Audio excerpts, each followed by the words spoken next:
When the British came to India, they could not figure out where does Indian history begin, where does it end, what relationship does it have with the Western history. They could not figure out anything.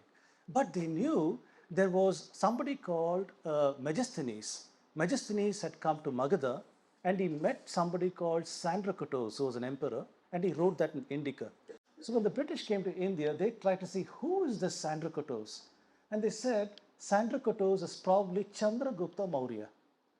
But there's a deep problem, right? The problem is in the Indian chronology, Mauryan dynasty is between 1540 to 1240 BCE. But thanks to what the British did, they brought that chronology forward in time and the Mauryas were put at 300 BCE. So distortions came into Indian genealogies thanks to the work that the British did. Before they did any of these things, we had perfect synchronism between the Indian king, Purana king list, Nepal king list, and Kashmir king list. Perfect synchronism, no problem at all. But after the British did all these things, they said some of these kings are mythical, we'll remove them out. This kind of identification of Chandragupta as with Chandragupta Maurya, these kind of things led to major problems, and even today we cannot reconcile our calendars, our chronology.